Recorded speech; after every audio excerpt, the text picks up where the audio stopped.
Welcome, everybody. We have another fun episode of Indy Reads Aloud today. Today, a kid is here.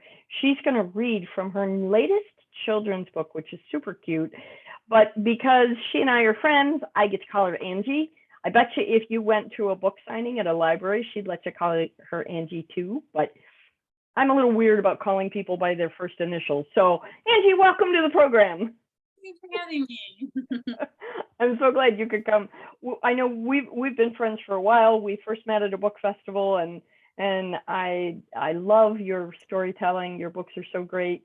So I'm really excited to have you on the program because I just want everybody to know about how fun you are. Oh, thank you. I always like chatting with you. So for those of you who don't know Angie personally, she is the middle child of a family of 3 girls. She started making up her own stories at age 4 because she couldn't yet write. Her mom wrote the stories down for her while she painted pictures.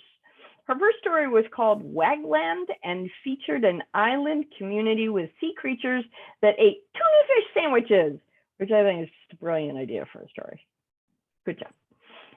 She has a BS in written communication with a minor in language, literature, and writing from Eastern Michigan University, and an MLIS with a specialization in children's librarianship. Diana can't speak today, from Wayne State University. Her poetry has been published in literary magazines. She is also an artist and a performance poet. In her free time, she enjoys finding and hiding painted rocks in their neighborhood and going on adventures with her family and friends. Angie lives with her husband and daughter in a suburb of Detroit, Michigan. The Healing Star is her debut novel, and she often wishes on stars, but she hasn't caught one yet. We're going to have her back on another episode to read from The Healing Star, which is a really super great book. But today, Angie's going to read from Yasuko and the Dream Eater. It's such a cool little book. Angie, can you tell us a little bit about where you got the idea for this story? Yes, actually. So I was originally working on a novel and I wanted a mythical creature for the story. And so my husband, who's Japanese, suggested the Dream Eater. But it was such an interesting concept that the Dream Eater looks so cool, and the idea of eating dreams. I was like, this cannot just be, a small part in a novel. This needs to be its own story. And so from there, over a few years, actually, I developed this story of Yasuko and the Dream Eater. Okay, so I need to ask, are you still including the Dream Eater in the forthcoming novel? That's a good question. I don't know.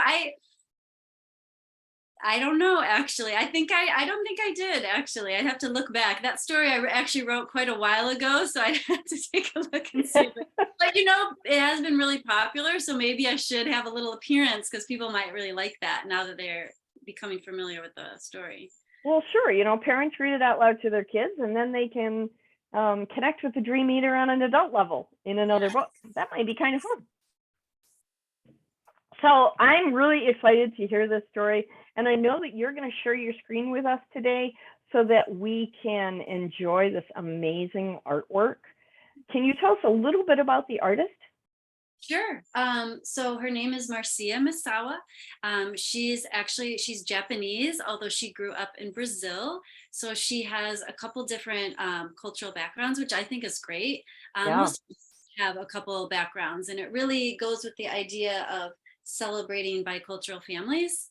I really appreciated that we could work together, and she did these beautiful watercolors. I can't wait for you guys to see them. I think you'll really enjoy it. It kind of goes along with the whole theme of the story. They're such great pieces of art. I think you're really blessed to have found such an amazing artist to work with. When you are ready, please take the microphone, share your screen, and read aloud. Okay. So I'm going to be reading Yasuko and the Dream Eater, written by A Kid, that's me, and again, illustrated by Marcia Misawa. Oh, and I should mention today, I have my little friend. It's a Dream Eater, a different type of Dream Eater, a taper. Some Japanese people think the Dream Eater looks like the taper, and his name is Snuggles. He likes to give hugs. He is very cute. He is super cute. I got to get me one of those. Yes. All right, let's get started.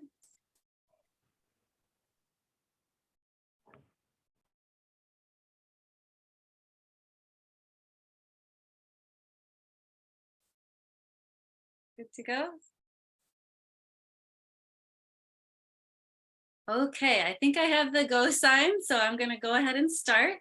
And again, this is Yasuko and the Dream Eater. And I always like to mention that the story begins before the story begins. So on the title page, you can see that Yasuko is flying a paper airplane. And on the copyright page, you see some photographs. One of them is Yasuko's grandmother and her parents before she's born.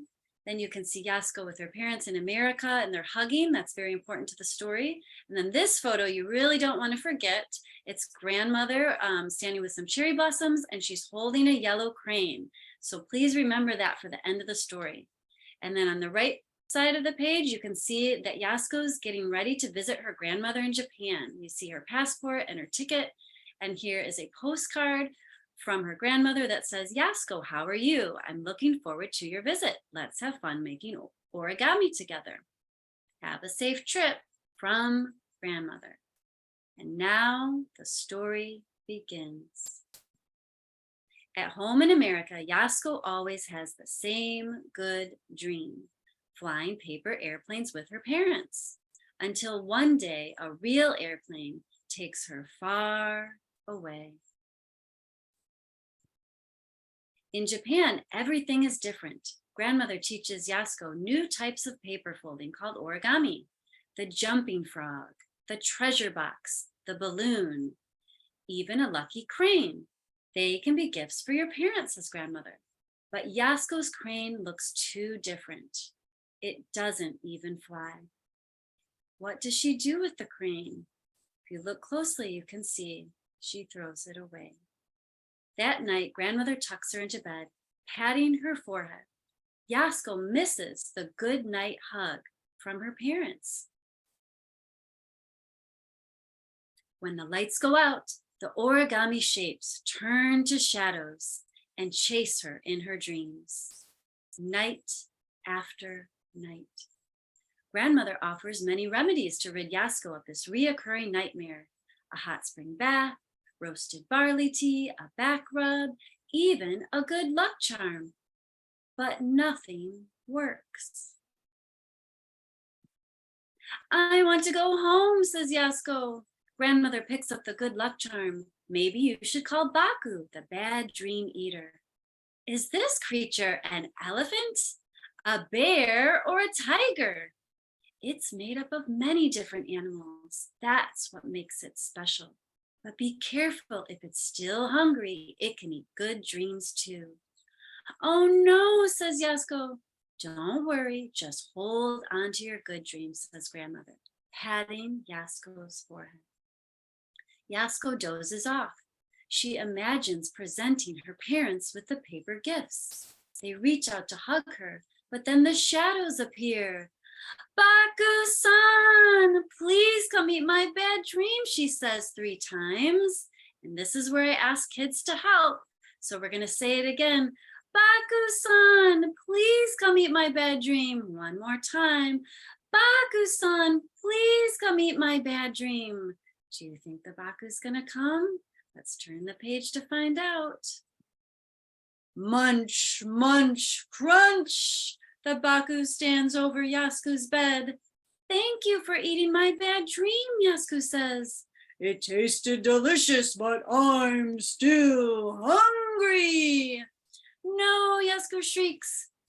If you take my good dream, I won't get my hug. It looks so wonder-filling. Bad dreams usually fill me up, but yours did not. Are you sure it's bad? It scares me. It may return, but try to finish it. A longer dream will keep me full so I can reach my next destination, it says, and then disappears. The following night, Yasuko dreams of shadows. The frog lunges. Baku-san! Do you think he's gonna come? Let's turn the page. Baku eats the dream, but it's not enough. It points to the origami. Can I eat those? No, they're part of my good dream. Do you think he's gonna take the good dream? I hope not. The second night, Yasuko dreams of shadows. The frog, the box bites. Baku-san! After eating the dream, Baku whistles a warning. Screech! I still need more. The third night, Yasuko dreams of shadows. The frog, the box, the balloon bursts. Pop! Baku-san! Baku's still hungry. I want to keep helping people with their nightmares, but even Baku can use something uplifting sometimes. I need your good dream. No, Yasuko cries, bumping her trash can. The paper crane tumbles out. It still looks different, but maybe different can be lucky too. You must finish the dream, Baku says, and then vanishes. I can do this. Yasuko hugs her crane until she falls asleep. The parade of shadows appears. The final shadow reaches toward her. Yasuko whimpers but keeps dreaming. The shadow inches closer, grows taller. But then, like the folding of paper into an origami crane, it becomes, this is where I ask you, what do you think it's going to become in the dream? There's a little hint. We see some cherry blossoms. Let's turn the page and find out. Grandmother! So as you can see, Yasuko was able to turn her bad dream into a good dream by thinking of her grandmother, just like the photo. Are you okay? Grandmother asks, reaching out to Yasuko. She gives Yasuko's hands a gentle squeeze, like a tiny hug. Yasuko nods. I'm looking forward to making more origami with you, she says. Me too, says grandmother. Sleep well. I will. Baku-san. And you have to call him again with me 2 more times. Baku-san. 1 more time. Baku-san. Let's see if the Baku's gonna come. Please come eat my bad dream, Yasuko says 3 times. Are you sure, says Baku? The ending is quite sweet. Yasuko gives the lucky crane a final hug and hands it to Baku. What's this? You deserve your own ending, says Yasuko. A wonder-filling dream just for you. Tonight, I'm going to dream something new, the sweetest dream of all. So this is where I ask the children, what do you think the dream is that Yasuko gave Baku? He is flying away to his next destination on her crane, which is so sweet. And then the next question I ask is, what do you think is Yasuko's new dream? Because the story doesn't really give the answer. And the illustrator came up with one idea. And Dad is flying on a crane, Mom is flying on a crane, Grandmother's flying on a crane, Baku's flying on his crane, Yasuko's flying on her crane, and they're all flying together. So that's the story of Yasuko and the Dream Eater. And at the end, you can see that you can learn how to fold your own origami crane. There's some other websites that also show you how to make other origami. And one thing I like to mention in the cultural note is that families in Japan don't typically hug each other goodnight. So that's why Yasuko and her grandmother had to learn how to connect And instead of getting her hug, they held their hands together like a hug. And then on the very last page, I'll show you, there's an author's note. And then you can see a picture of my family and also the illustrator's family. So that's the story. Thank you so much for listening. Okay, I love that. Here's the greatest thing, and we joke about this on the program all the time. The reason I love doing this podcast is because I get to be 6 years old and have people read out loud to me.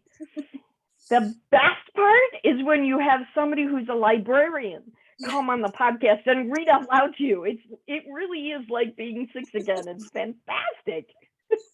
That's so funny. I kind of think that's how I got my first library job, because they asked me to read The Hungry Caterpillar, and I was so enamored that I got to just read a story to them. And I literally think that's probably why I got the job.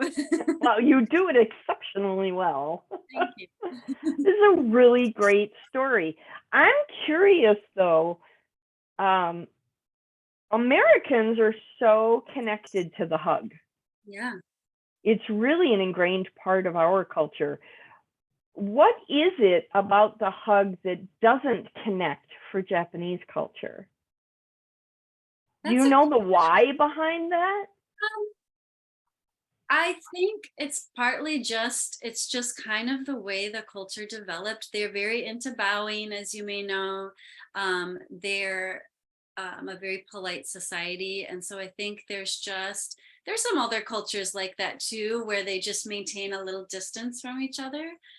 So I think it's just how it developed. They do hug, like from what my husband has said, families hug each other, and parents hug their children. But it's more of a private interaction than yes, it's more private. The one thing that I do talk about when I give presentations is that they do something that I think Americans can relate to, because we do the handshake, we hold hands, right? And so they do something, I don't know, they call it, they will touch hands together and say touch. And so there's something about that I think we can relate to. Yeah. And that's why at one point, when I was with my husband's grandmother, and we did the touch and we held hands for a long time, kind of one hand over the other. And that's kind of when I had a eureka moment for the story, because I kind of realized, oh my gosh, this is like a little hug. I'm still getting the hug. It's just in a slightly different way.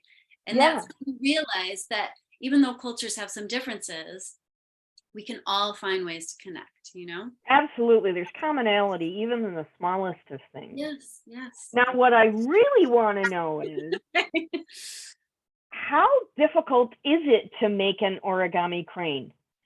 It's very difficult. It's difficult. And I'm going to be honest, even if you follow the instructions, which my illustrator drew herself, which I think was really great. Yeah. I recommend that you also follow on YouTube, because then you can pause it and go back and see each step. Because for me, I need that visual, like I need to see all the parts, maybe multiple times. So. Yeah. I ran into a similar problem building a Lego thing, because it was nice to be able to stop and look. How do they position that? Yes. So I highly encourage using YouTube as well.